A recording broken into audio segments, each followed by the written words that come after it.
चला आज पुरणपोळी बनवूया.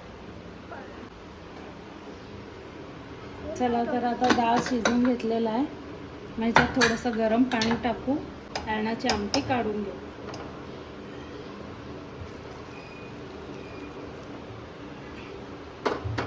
आणि नितळून घेऊया. चला ह्याच्यातलं थोडंसं डाळ आपण कटाच्या आमटीमध्ये टाकून घेऊया. आता किसून घेतलेलं टमाटर याच्यामध्ये घालू, मीठ, हळद टाकते, लाल तिखट. आता याला चांगल्यापैकी शिजून घेऊया. ओलं खोबरं किसून घेतले ते टाकते. आता कढीला फोडणी मारून घेऊया.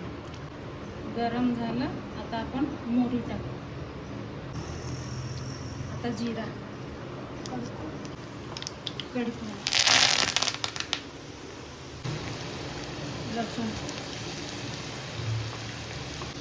चिमूटभर हळद, थोडीशी कोथिंबीर,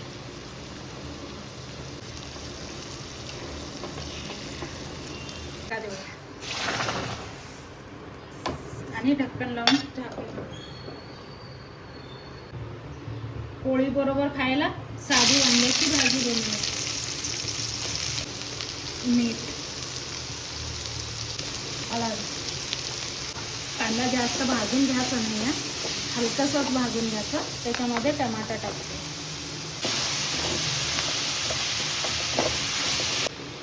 फ्रेश कढीपत्ता आहे म्हणून मी तेलामध्ये टाकले नाही. वास सुगंध छान येतो. लाल तिखट. आता टमाटर आणि कांदा परतून झालं. मग याच्यामध्ये आपण वांगे टाकू.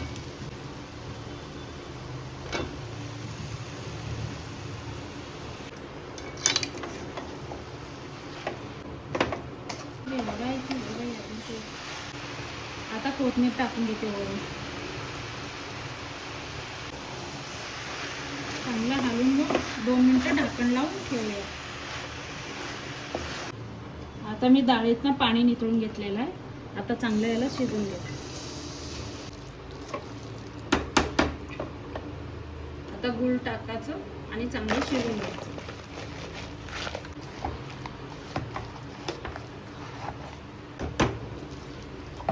डाळीला खाली जळू द्यायचं नाही, चांगलं हलवत राहायचं.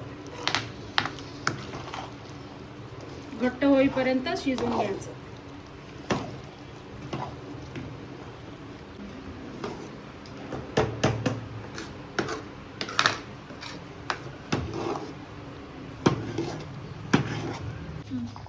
आता डाळ शिजून झालेला आहे. त्याच्यामध्ये वेलची पावडर टाकते, बडीशोप पावडर टाकते थोडंसं. डाळ शिजलेला आहे. पुरण वाटून घेऊया. आता चला पुरण वाटून घेऊ.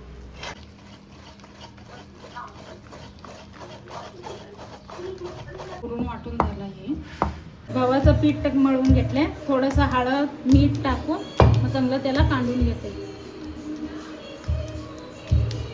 काढलं की पोळी एकदम चांगलं खुसखुशीत होते.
पुरणपोळीचं जेवण तयार आहे, या जेवायला. माझा व्हिडिओ कसा वाटला बघून कमेंट करून सांगा नक्की.